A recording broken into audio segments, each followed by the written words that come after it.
Everybody, greetings. How you doing, everyone? It's the Man Utd Agenda, and it's 8 o'clock on Wednesday evening. And guess what?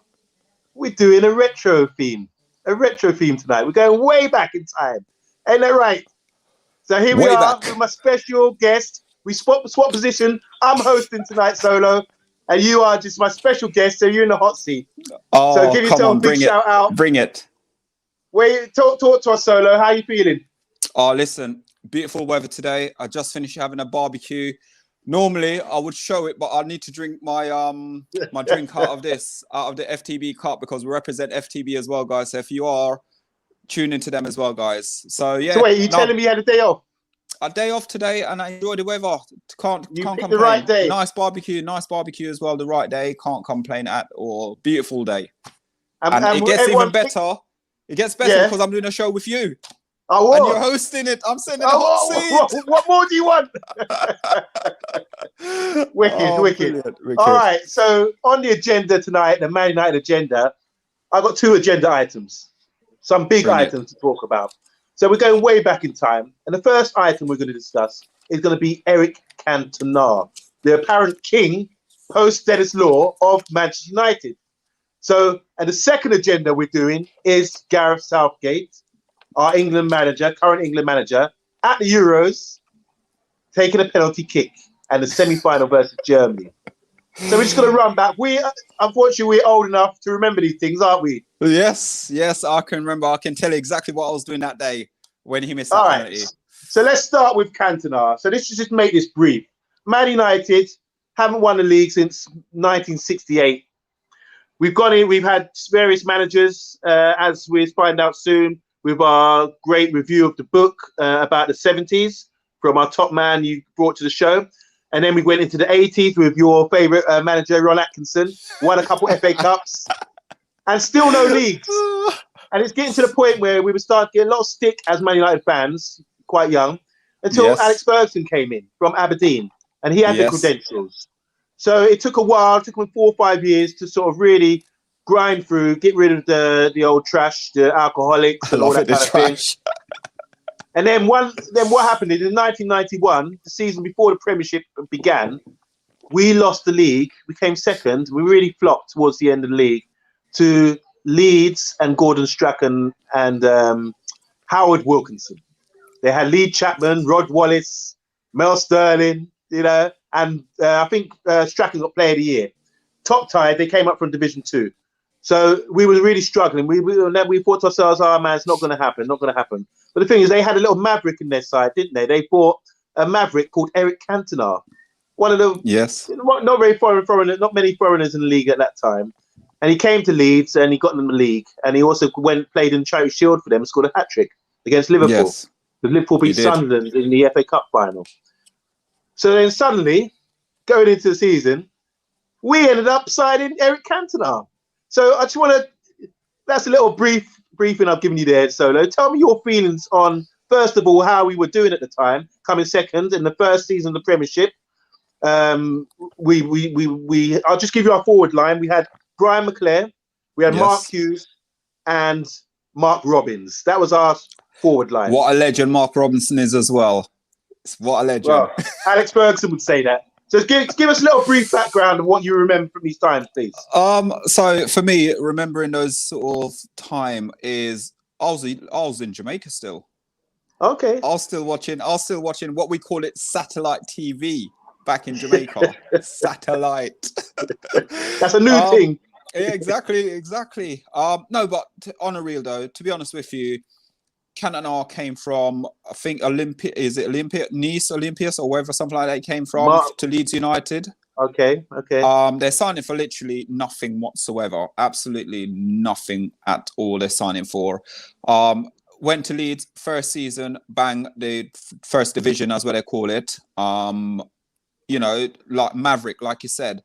I remember watching Eric Cantona for Leeds United, and I see this guy with his collar up and everything like that. I'm thinking, because Leeds in those days was still the enemy. Leeds United it weren't as big as, say, your Liverpool or anything like that, but they were the enemy of enemies. Leeds United, even in Jamaica, that rivalry still was around. Okay. You know what was happening. And when Man United played Leeds, you knew it was a big game. You knew it was a huge, huge game, just like Liverpool, Man United. So what I can remember of the signing of Eric Cantona is the stories that was going around. Obviously, something to do with Howard, what's his name again? I can't remember the manager now. Wilkinson. Howard Wilkinson. He basically, at the time when it all happened, it was the director at Leeds United that actually contacted Edwards. Peter Ridsdale, is it? It's not. It's Jack something. No? It's I can't remember the top of it. It's something Jack anyway. Yeah, at the time he was, and he, no word of a lie, contacted not Edward. I'm getting Ed Woodward now all mixed up. Martin Edward contacted him and asked him, would he like to take Eric Cantona off their hands?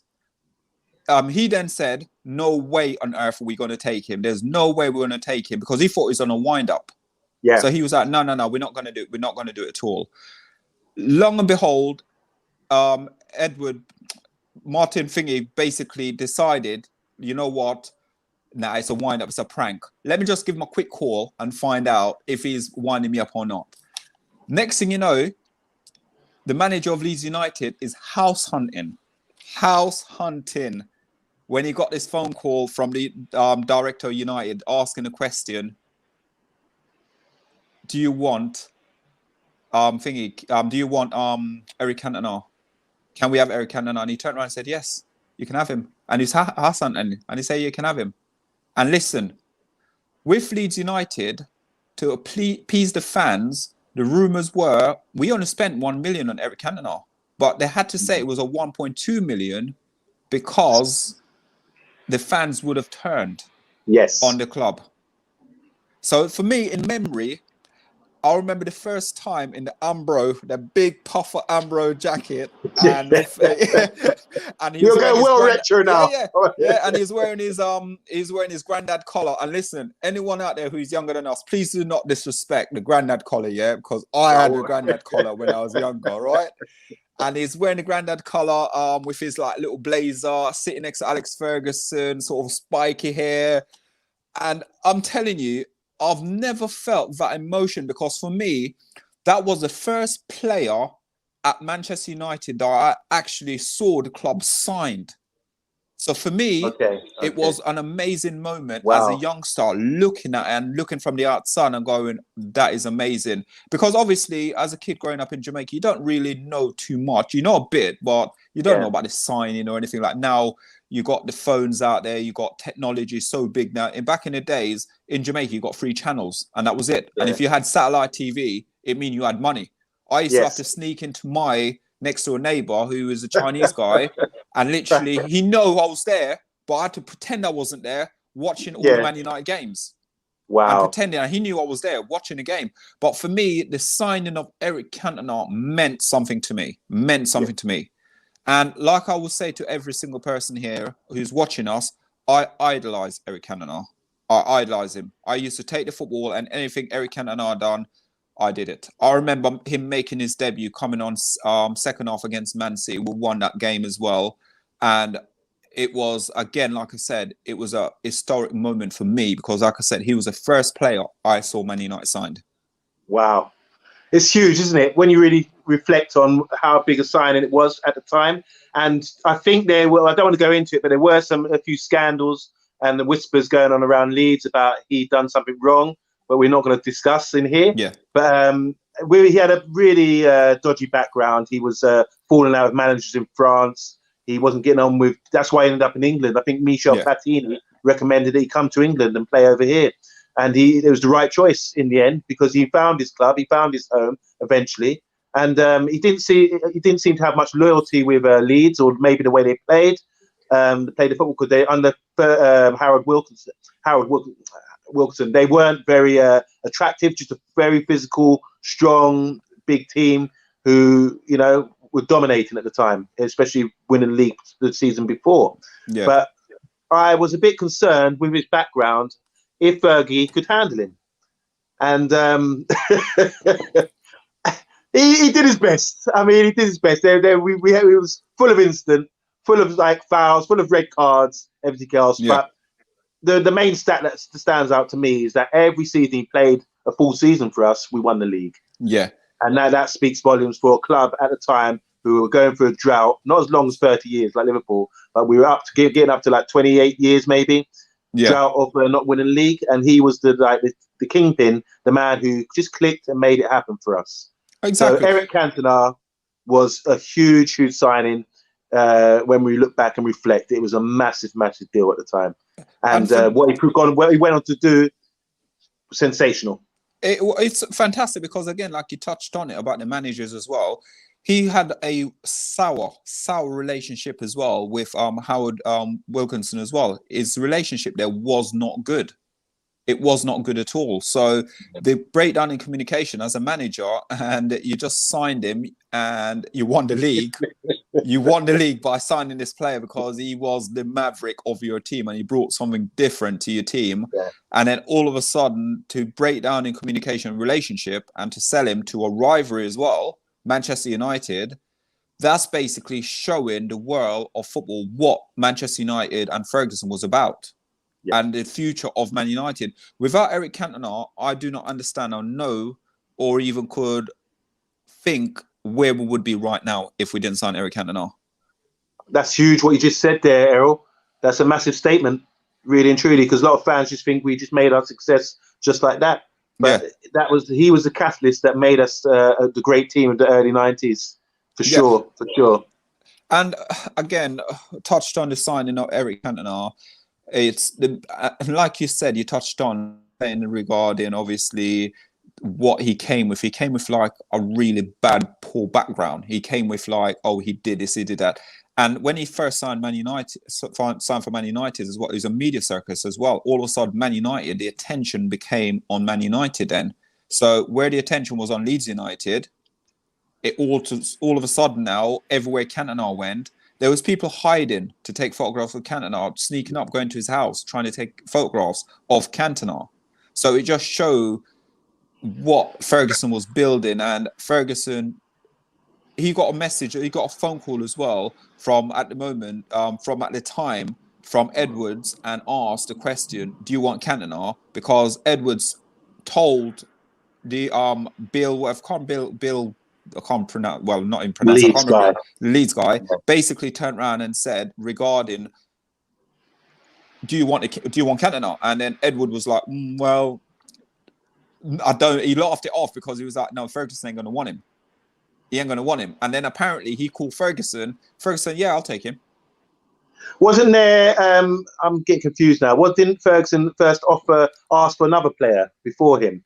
Maybe Rod Wallace, or I can't remember who it was. Wasn't offered, Lee Chapman. Yeah, it was offered. He was offered first, but then obviously I don't believe he took it. Yeah. And then Cantona came along, and it was almost like, yeah, snap your finger off with Cantona and take him.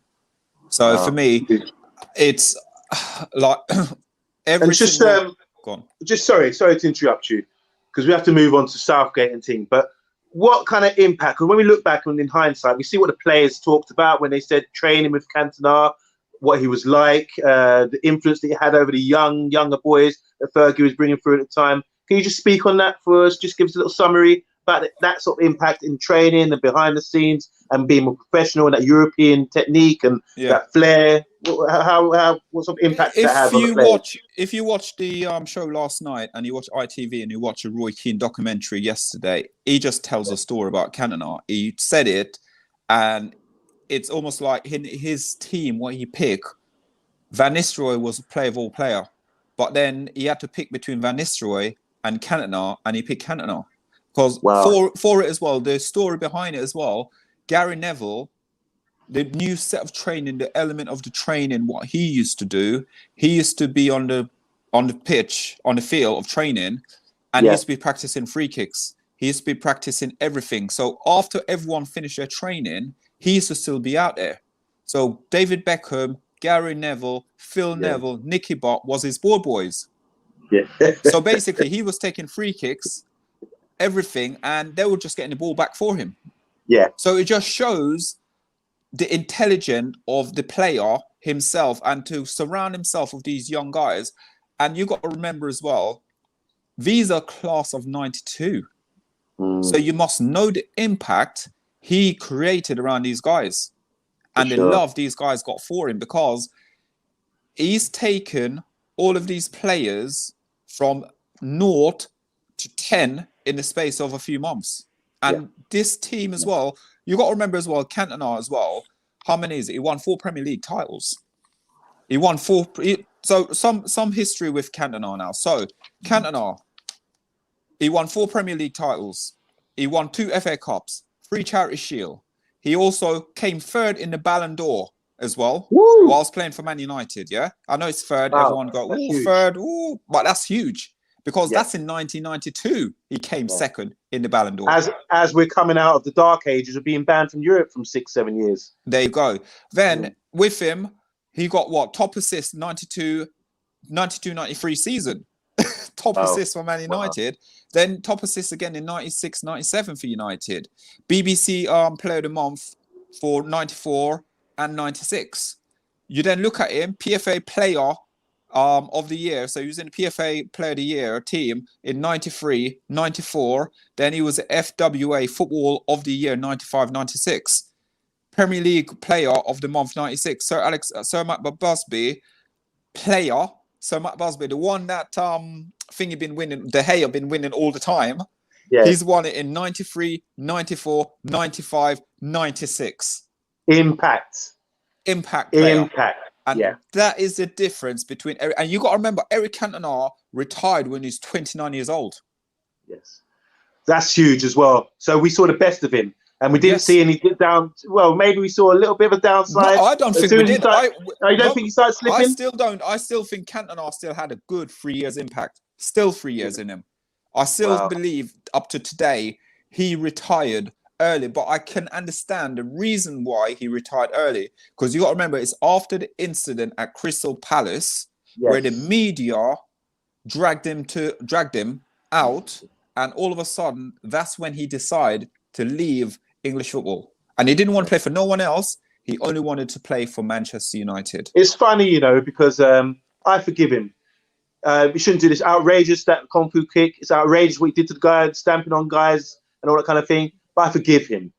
It's funny, though. You say, you say he's violent, all that kind of thing. No, we forgive him. We love you, Cantona. You gave us a great service.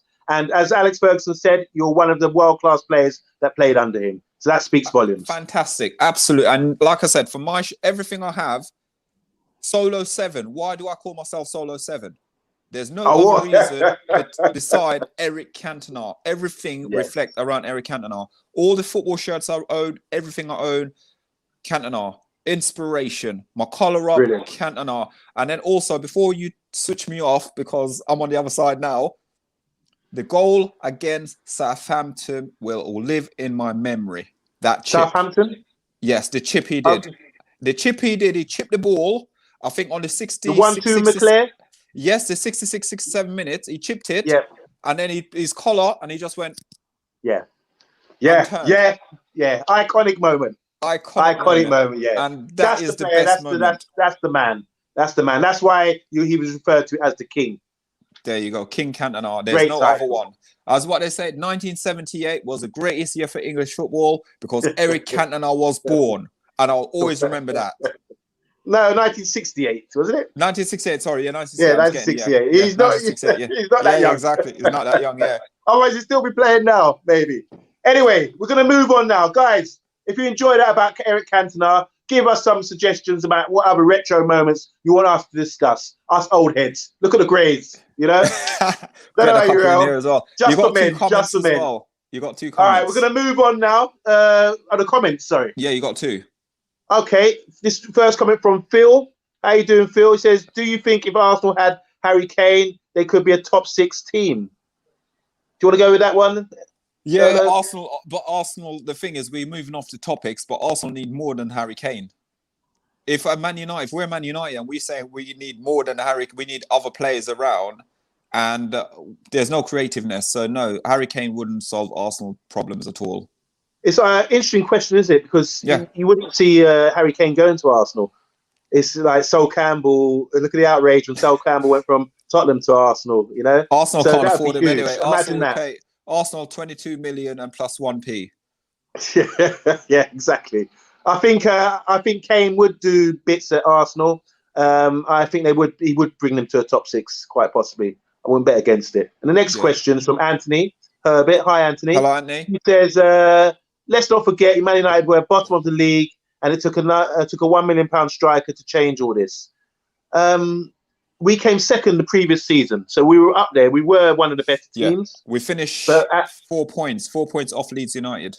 Yeah, we flopped. So I think maybe we started badly that season, did we? Yeah, we did. Or is that what you suggested? Yeah, it was. I'm not sure what I suggested, but yeah, I don't think we started, because I think that season we lost like 5 games we lost and draw something like 6.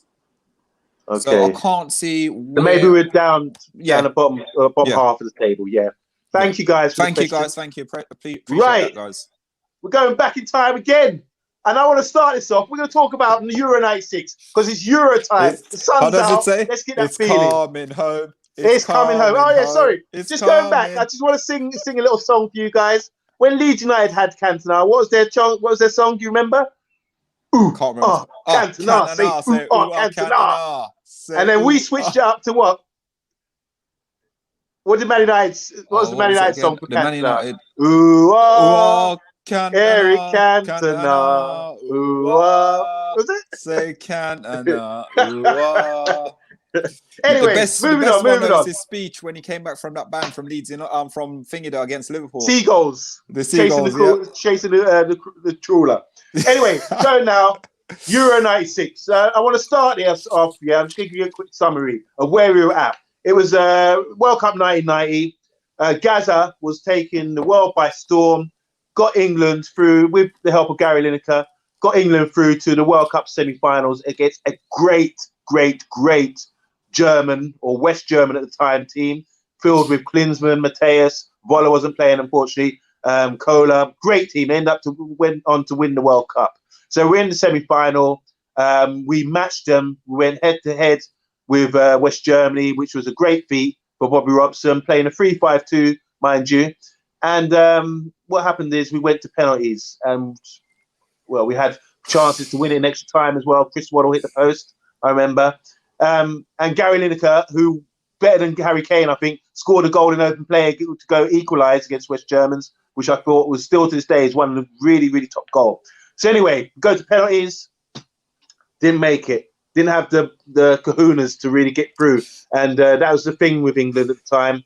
And even to this day, they really struggle with things like that with character, where the Germans put their penalties away. And I'd like to say to Peter Shilton, everyone cussing David De Gea at the moment. Peter Shilton didn't get a hand to any of them, you know? So, and it ended up with Stuart Pearce and Chris Waddle missing the penalties. And no matter what, when they came home, it was tough for them. They got it good. And they were never the same after that. So that leads us on to the Euro 92. England didn't qualify under Graham Taylor. There's a great documentary out about that. Yeah, brilliant. You have to watch that. People don't know. It was. And then in the World Cup, in the World Cup in 94, we didn't qualify again. After getting to the semi-final, Euro 92, World Cup 94, didn't qualify. Terry Venables comes through. This is the mid-start of the Premier League years, really. We've got a great amount of talent. Terry Venables comes through as England manager. We played Brazil in 95. I remember seeing Ronaldo play against us. And it was all the build-up because it was coming home. The tournament was coming to England.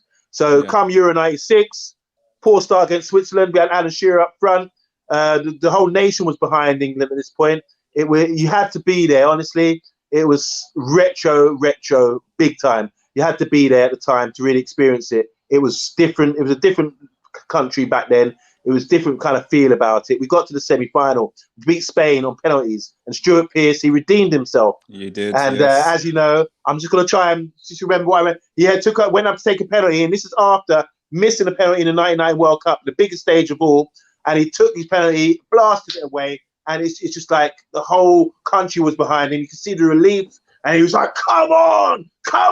Like, that just built it up even more. The whole country was behind England at this point. Yeah. We get to the semi-final, and guess what? We're playing Germany again.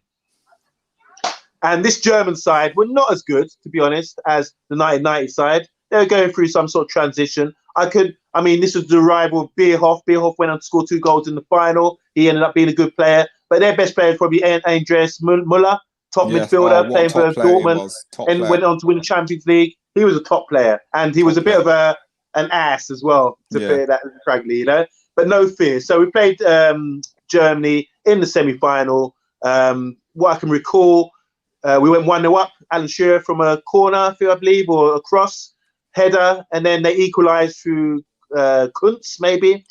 And then the game went on and on and on and on with chances. Gaza was playing really well, and Gaza had an opportunity in extra time. He was inches away, literally millimetres away from scoring and getting us through to the final, which I feel we would have won against the Czech Republic.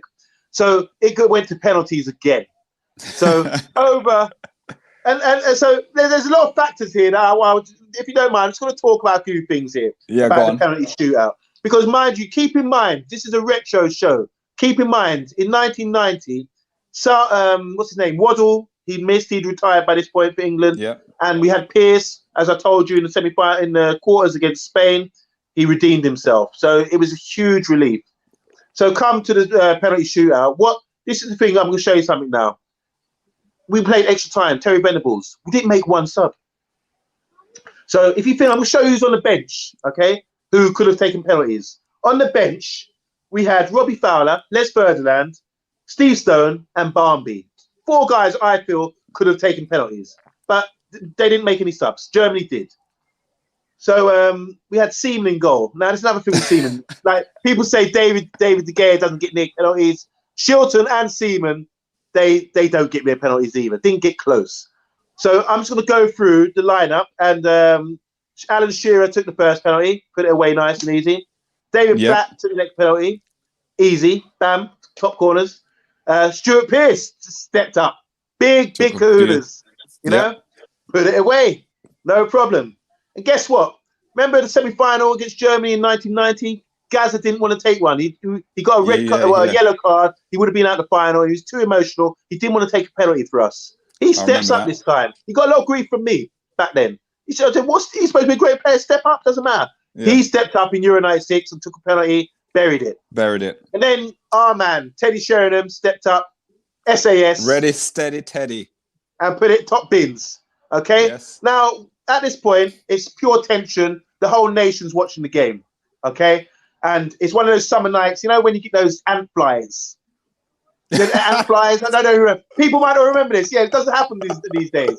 But you get those ant flies that develop wings and start flying one day a year every summer. It's one of those days. Yeah. It was very hazy and just warm and just tense and memorable, you know?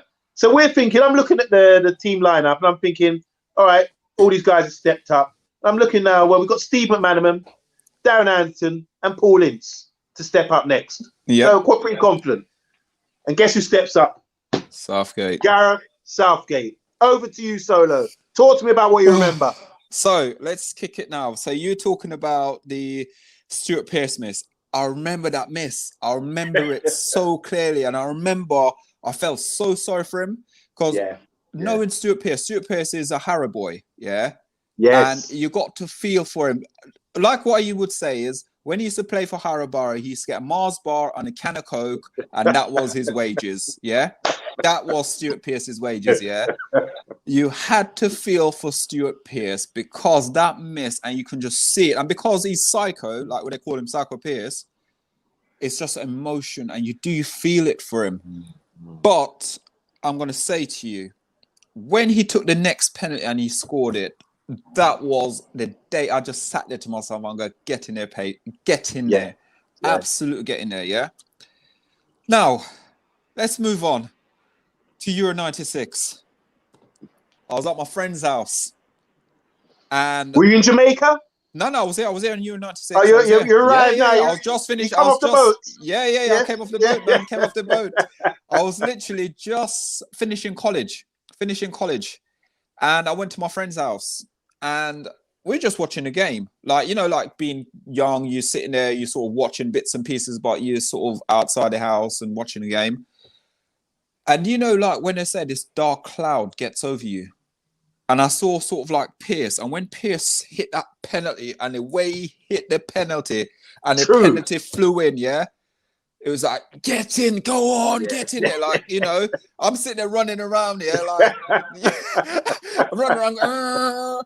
Then, like you said, Gascoigne stepped up, took the penalty, buried it nicely, ready, steady, Teddy, done his job, what he had to do.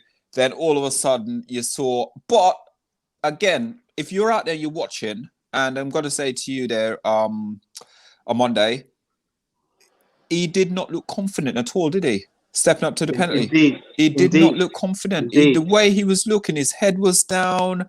Yeah. Don't get me wrong, when Paul Gascoigne was taking the penalty, his head was down. But then as he got up there, he's almost, I'm ready to go. But all along his thing. But like you said, that penalty miss, and when it was Gareth Southgate, I was going, anyone but not. Why is Gareth Southgate taking his penalty? Why is he taking it? And up to today, I cannot believe he took the penalty. But like what the manager said, I keep forgetting his name now. Venables said, Tell. Yep, no one wanted to take the penalty. He was the one that stepped forward. You had Steve McManaman, Paul Ince, and Anderton. And they ruined Southgate's career. I would be one player of everyone who I was more disappointed with, because I know he could take penalties, was Paul Ince. Yeah. But at the same time, as much as he could take the penalty, I blame him for Southgate missing the penalty, because he left Man United under a dark cloud to go to Inter Milan at the time. Right. And there was rumours of him going to Liverpool at the time as well, after the tournament. Okay. So I was vexed. And then I blame him. Even up to today, I do not... Paul Ince was a great player for Man United. Oh, big time. But when it comes to as a person, no thanks. I just think... But we're not here to talk about his personal thing. I to be honest, Solo, I forgave Ince, and you talking about Pierce. Most of them guys really had the national pride, the passion to play for England, and Ince was in that category as well. I think it was the first ever black England captain, and he gave it his all. But for him not to step up and let Southgate make that long walk up to the penalty spot on his own, he should hide his head in shame. Because he's a more experienced player, technical player. He should be taking that penalty no matter what. Yeah, and you got to remember as well, it was a long walk up as well. It wasn't a short walk up. Yeah. It was a long walk up, and the head was down all the time. And now it's like what you said. I totally agree. Everybody sighed, the whole nation sighed, because you're like, oh, this is tense, and then you see Southgate, Mr. Gonzo walking up.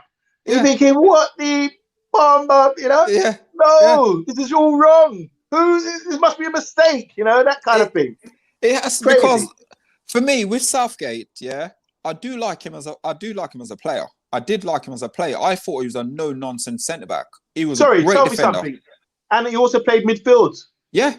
Also played midfield. But give us a little, for the players who don't know, give us a little summary about Southgate as a player, please. Well, the way I look at Southgate, who Southgate remind me of? Southgate, again, no one's going to probably remember Jonathan Woodgate if you're young as well. Jonathan Woodgate and Southgate was very similar type of player. They could have been, if you didn't have the Tony Adams of the world, if you didn't have, say, who is it? Let's go, the Tony Adams of the Premier League. You do, pardon? Terry Butcher type. Yeah, Terry Butcher type of player. He was one of those players.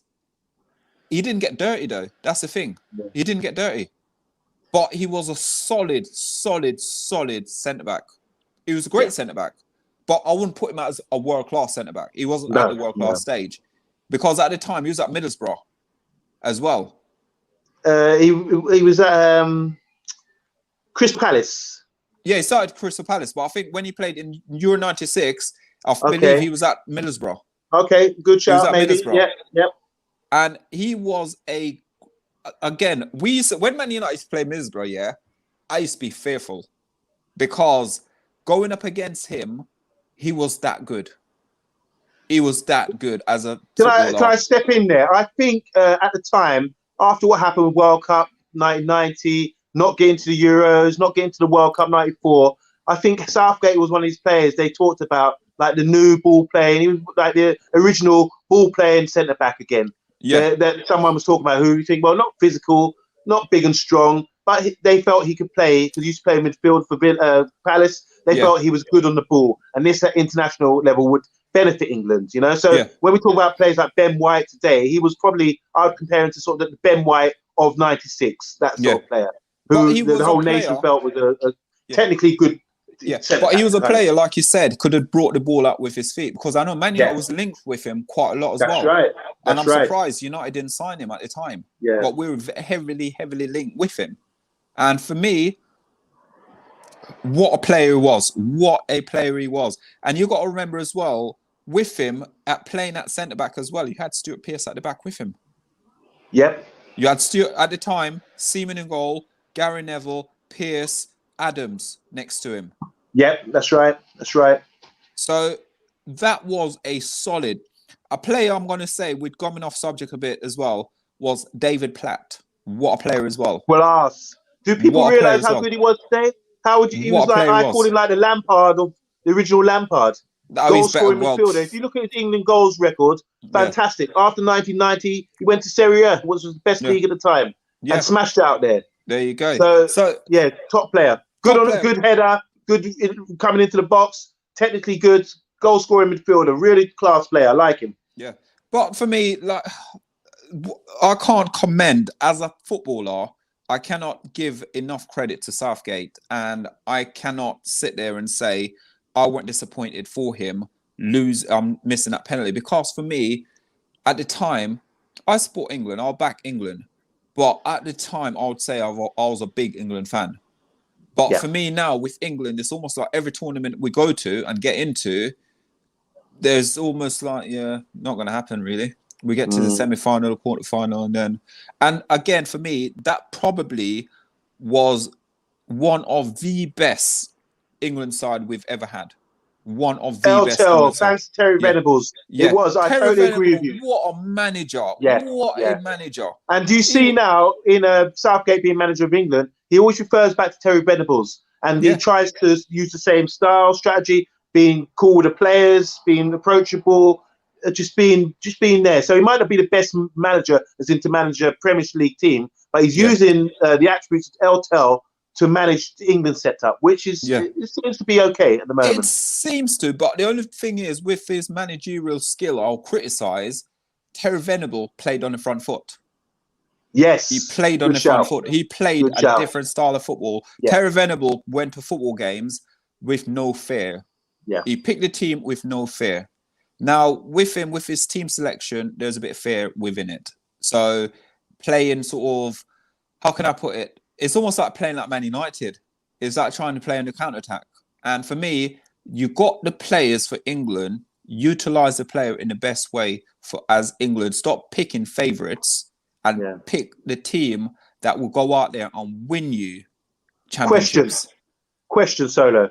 So do you think with 1990, 96, do you think England have been haunted by this, what happened? And also, do you think, like you're talking about Southgate now not being attack-minded so much with his England, like in the World Cup 2018, played 5 at the backs, for example. Do you think he's haunted still by what happened at Euro 96? And for him to take, don't you think, even Mourinho was saying the other day, besides the Brazilian job, the England manager job is huge, one of the most pressurized jobs in world football. So this guy, Southgate, who we look at, we might have a laugh at and everything else, he got ripped. It must be devastating for him missing the penalty in '96, and now he's taken on one of the biggest roles in football, and he's there to be hit at. So he must really and truly, when we say he must have some balls to walk up at Wembley and say, "Don't worry, Ince, I got this," or "Don't worry, McManaman and Barmby and Anderton, I got this," and took all that stick, and then now he's taking the role as England manager. You have to give the guy some credit. You got to give him credit, but then got bigger balls than me, that's for sure. Yeah. But the thing is, when I look at, I don't want to rip into him because obviously I'd like England to go out there and succeed this season. But when I look at him as a yes-man manager, basically. For the FA. For the FA. So if he was to leave the FA tomorrow, what job would he get? That's what you got to ask your question yourself. What job would he get? So for me, I look at him and I believe he's a yes man. Now, if we're talking about World Cup 90 and we're talking about 96 Euros as well, is it haunting him and things like that? If it is haunting him, let it haunt him. Not just him, but has it haunted England for not being able to get past certain things? No. I think it's a mental thing. I think it's all to do with mental. It's a mental, how you get over it. It's almost like if you were to say to yourself, right, I can't get up to go to work tomorrow, and you have to go to work, but I don't really want to go to work, but you half-half get to work. You're half-half doing it, aren't you? Yeah. For me, if you're going to go out there and you want to win a tournament, you got to have that confidence. If anyone haven't seen it, watch Roy Keane yesterday, what Roy Keane said. Alex Ferguson put a quote in his book and said, against Juventus, he was the best player. He covered the most grass and everything. Roy Keane said, that's an insult to him. Because what is he meant to do? That's his job. That's what he meant to do. That's what he meant to do as a footballer. As a captain, you're meant to be carrying your team. For sure. Steven Gerrard, as much as we've said Man Utd fans, we cane him. Gerrard, great. Carried Liverpool. Character. It's character. Roy Keane, carried. As much as we would say we had great players around, carried Man United. Yeah? Carried him. Yeah? So for me, as a manager and as a football club and as England national team, where every single person is watching you worldwide, millions and millions of people watching you and supporting you, for me, you should only go out there and do your best, play your best. And it's not about giving it 50%, 10%, 30%, 110% all the time, because that's the only thing that will get us to win a major tournament. And with this monkey on our back, and the people keep saying, oh, but stop making excuses. Go out there, pick the best team, pick the strongest team, go win the tournament for the nation. You know what, Solo? I'm really inspired by you. You need to be in the changing room of England. You need to be in the changing room of England and giving that sort of speech. That's what we need to hear. As Stuart Pearce would say after a bit of scoring against Spain, come on! Come on, it's coming home. It's coming home, man. It's coming home. It has to. So it has to come home. Let's take some questions. I see there's a few questions there. Can you post them up and I'll read them out? Okay. Southgate, missed penalty. Yep, we saw that. Hi, all. Hi, Rich Sports. How you doing, man? Yes, it was millimeters away Gaza was. Inches, yeah. If people haven't seen that, go and watch Gaza's almost goal. He set it up, almost got the return, and if only, what a difference he would have been. You got to remember Lampard, again, you got to remember Lampard phantom goal as well. You got to remember that one as well. Against Germany. Yeah. But I think if Gaza would have scored that goal again in the semi-final, and after what happened to him in 1990, retribution, I mean, that would have been, he would have been, maybe he wouldn't have been in the state he is today. These things haunt play people, you know? Yeah. Maybe because we would recognize him as the greatest thing you play of all time. Yeah. Some people still do. But if we would have put that away, I think that would have changed his whole life. And that's how deep this thing is going when we're talking football here. And we're seeing the difference. Southgate, if he would have missed like Southgate, maybe he would have been on alcohol and a lot worse than he is at the moment, you know? But still, that was huge. I think that haunts Gaza to this day. Top player as well. Rich says we were good then. Yeah, we were. Certainly we were good then. Good team. Beat Spain on pens, yes. Yep. And Spain had a disallowed goal during the 90 minutes where I felt was a bit scam. Harsh, Anthony says Seaman did well in the penalty shootout against Spain. Oh, yeah, he saved 2, but he didn't do well against Germany. Yeah. Sorry, I was giving him a lot of hell there earlier, but I forgot about the Spain game. Yeah, he did do well against Spain. He did. Anthony says, Amondi, think of this. Pearce missed his penalty against Germany. He was England's number 2 with Fabio Capello. Fast forward 6 years. Southgate missed the penalty against Germany, and now he's England manager. Yeah, good shout that. Good shout, very Anthony. Good shout. Anthony also says, so who misses our next penalty could be the next England manager in the future. Good one, Anthony. Like that one. I like that. Rich Sports says Woodgate and Rio were great at Leeds, Champions League semi-finalists. Yeah, they were fantastic as a player. But Woodgate's career suffered, didn't it? Injuries, because injury, and then he went to Real Madrid as well, and he did brilliant. But again, injury again. Yeah. Injury again. They recognise talent. They recognise a ball-playing defender in Woodgate. I thought he was awesome. Yeah. Thanks, brilliant, Rich. Thanks, guys. Thanks for your comments, guys. Thank you. I think that's a wrap. I'm really excited now. I'm going to go and get my old VHS videos and really watch all this stuff, you know, and make sure you fantastic. do too, because you know what, you got me all excited there, Solo. Yeah, thank you. Yes, thanks, Bargo. Big up to you, man. Bargo. Thank you. Thank you. Yeah, no, but like I said, it's like on the kickoff is what is it now? It's going to be Wales on Friday, and then England plays Sunday. And listen, I'll be tuning into all the England game because I do want England to succeed. Just one thing, now we're talking retro. I think everyone should get out there on a Sunday because hopefully the weather's going to be nice. And I think everyone should get out there, get your England flags, and get behind the team because how often do you have a home tournament in your lifetime? We've got 2. This is our second.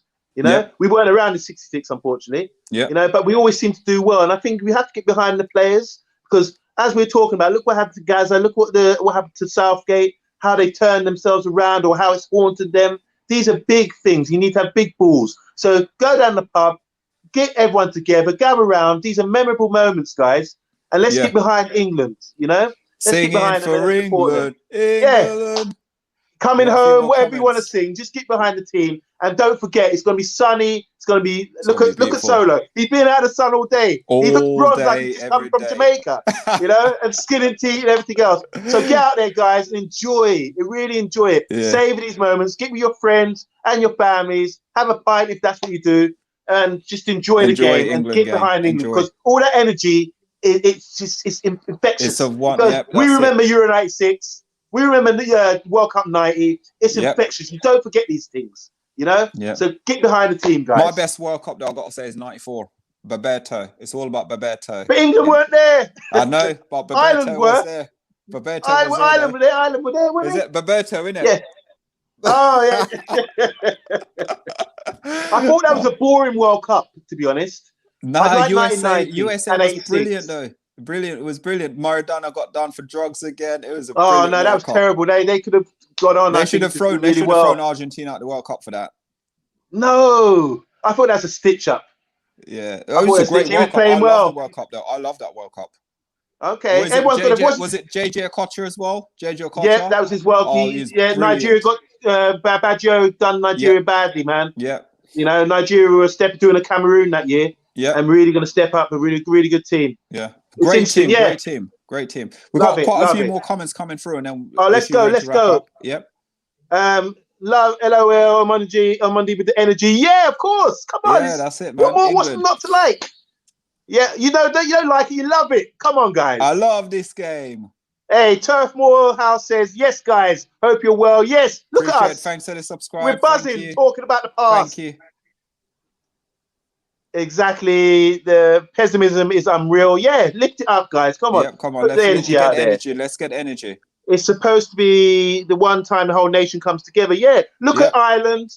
Look at Wales, how their fans. Look at Scotland. Yep. They know how to really support the teams. I liked 2010 and 2006 as Bargo. Yeah, good World Cups. So it's all down to you now on Monday. Okay, I'm gonna wrap it up. If you enjoyed the show, make sure you tune in again. We've got a lot going on this week, haven't we, Solo? We're back tomorrow night again. Monday, Tuesday, Wednesday, Thursday, Friday, Saturday. We are delivering show after show after show. Enough contact, getting punch. So enjoy. If you can take it, tune in and subscribe and tell your friends about it, you know? If you enjoyed this retro show, we're going to be coming back with more. Give us some suggestions, guys. What do you want us to talk about? You got more comments. Considering our age.